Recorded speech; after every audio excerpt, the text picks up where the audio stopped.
xamante ne ni yàlla dogal nga mën a wut téeméeri xeer yu ndaw yi nga ñëw ci nga gas benn kàmb nga jël limu at yi nga am maanaam bu fekkee ne ñaar fukki at nga am da ngay jël ñaar fukki xeer sànni ci biir kàmb gi li des ci xeer yëpp benn bu ci nekk nga tari ci benn kursi yu ëf ko ci xeer bi ñaan yàlla gudd fan daal di koy suul foo xamante ne nii duñ ko gaaw a sulli incha allahu rabbi tamit sunu borom dana la may gudd fan. ñi nga xam ne ñi ngi dund nañ fi daaw seen bopp nit ñi taratuñu kenn ku faatu fàtte nañ la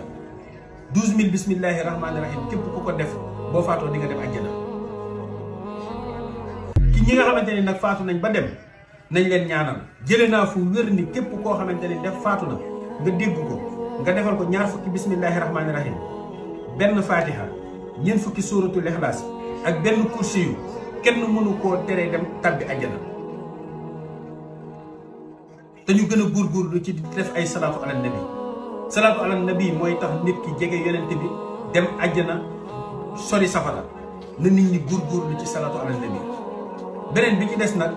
muy jaamu yàlla moom boo ko jaamuwul mu bindal la loo jaamu soo ko ragalul mu bindal la loo ragal gars yi nañ ragal yàlla nan jaamu yàlla nan topp yàlla nañu dimbalante te bàyyi waxante wax ju bon wax ju ñaaw. adduna bi léeg-léeg da ngay nekk ak nit wan ko ginnaaw sax ñu ne la faatu na. kon nañu gën a góorgóorlu ci tuub ak sàkk sarax képp ku mën nga taxaw ci balance nga peese sa jëmm nga jënd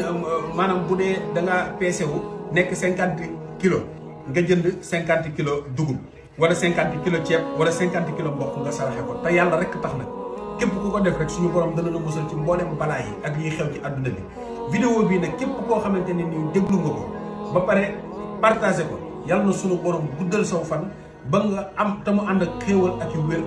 wa sallallahu ala sayyidina muhammadin wa sallam wa salaamu aleykum wa rahmatullahi taala wa barakatuhu jërë ngeen